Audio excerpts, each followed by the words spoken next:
Olá pessoal, no vídeo de hoje eu vou falar de uma das maneiras que nós utilizamos e que muita gente utiliza também, de fugir do autoconhecimento. Para isso eu vou utilizar uma história que está relatada no livro A Vida em Análise, do Stephen Gross. É uma história que aconteceu com ele.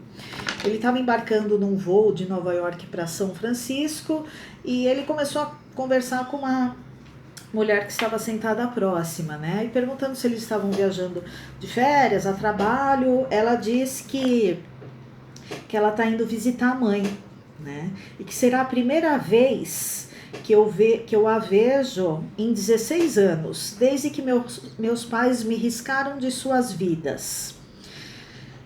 Ela diz, e ele começa a ficar interessado pela história dela, né? E ela começa a contar.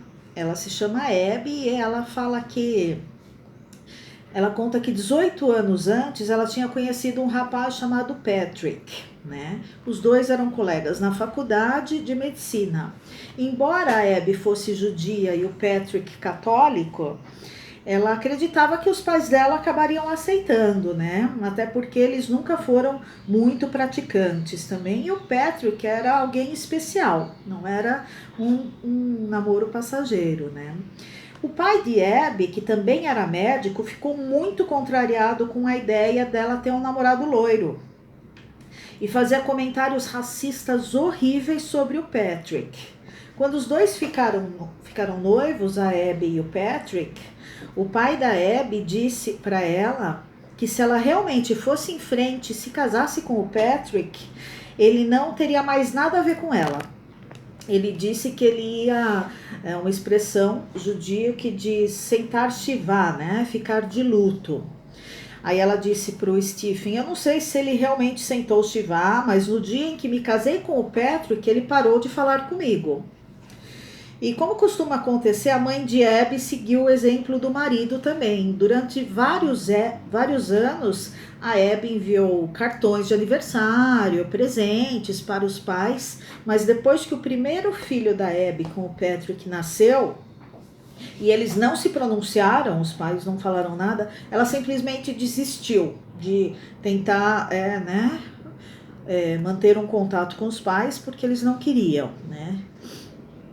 E houve ocasiões, ela disse, em especial durante os primeiros anos do casamento dela, em que ela pensou que ela estava ficando louca, né? Sempre que ela e o Patrick tinham uma discussão, ela vivia se perguntando se ela não deveria realmente ter casado com alguém mais parecido, alguém, né, da mesma religião, alguém judeu, né? E talvez que o seu pai estivesse certo. Então ela entrava nessa onda de pensamentos, né, achando que ela estava ficando louca mesmo.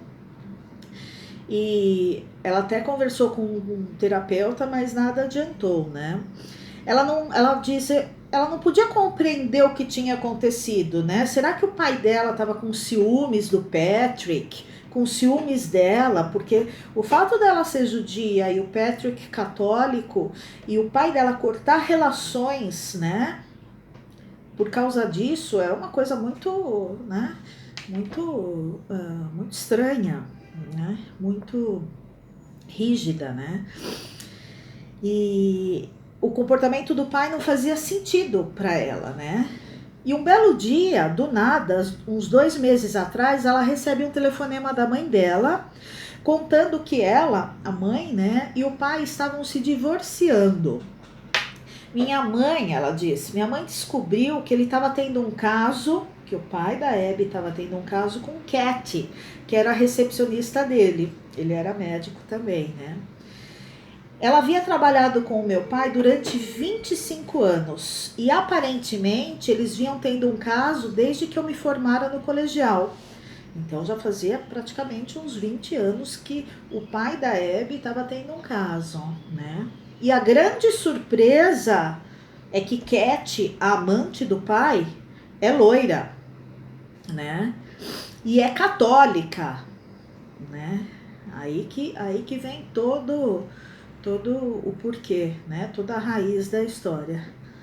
Aí então eu entendi tudo, a Abby falou. Quanto maior é a frente, maiores são as costas, né?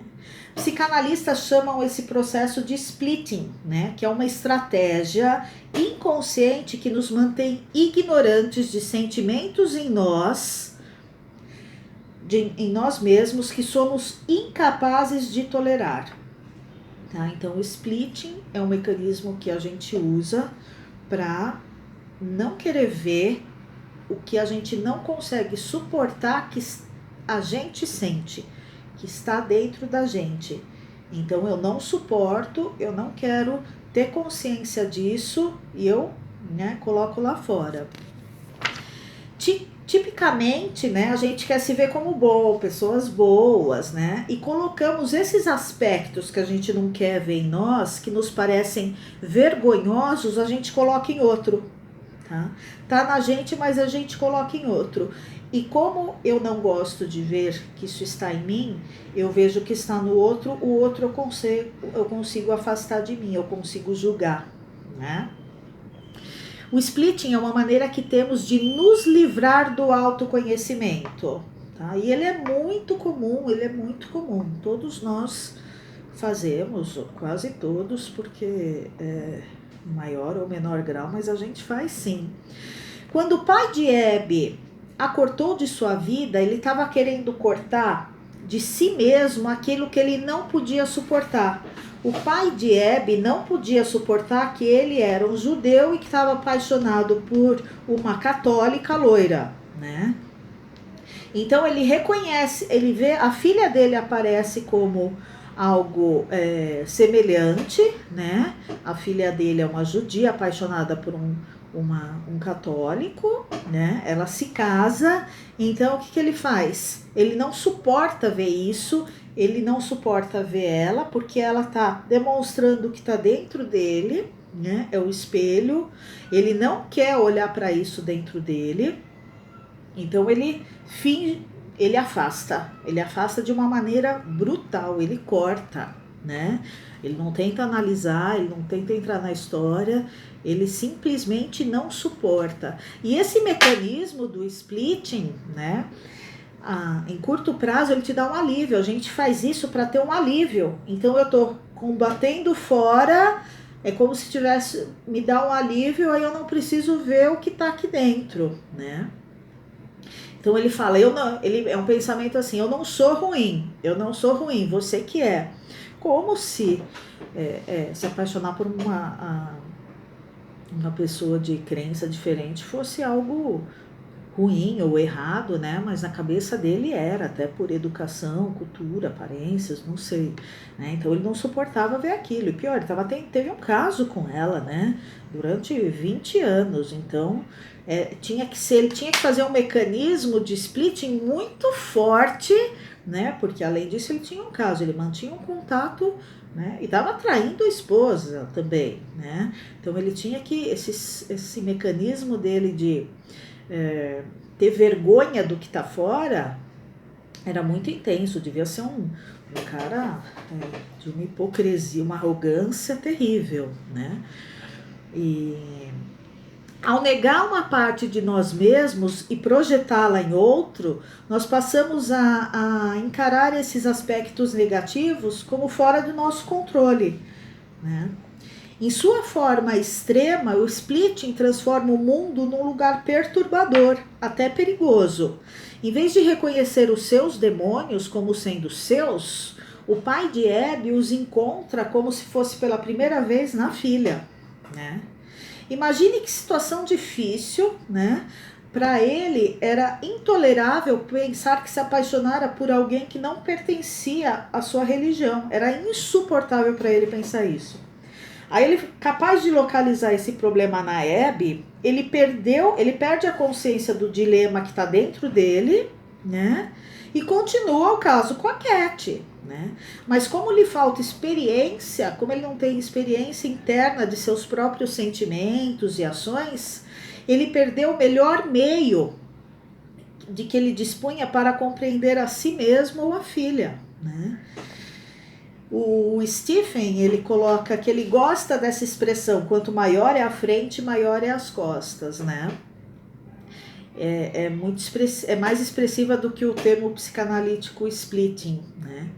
splitting é mais fraco e menos dinâmico, porque o splitting sugere duas coisas separadas, né, desconexas. E aí ele coloca aqui também que desde que ele conheceu a história da Hebe, né, sempre que ele ouve falar de um político defensor de valores da família e que é flagrado com as calças abaixadas, ou um pastor que condena a homossexualidade como um pecado e é encontrado na cama como com um garoto de programa, ele pensa na história da Hebe, né, e no que ela dizia: quanto maior é a frente, maior são as costas. Né?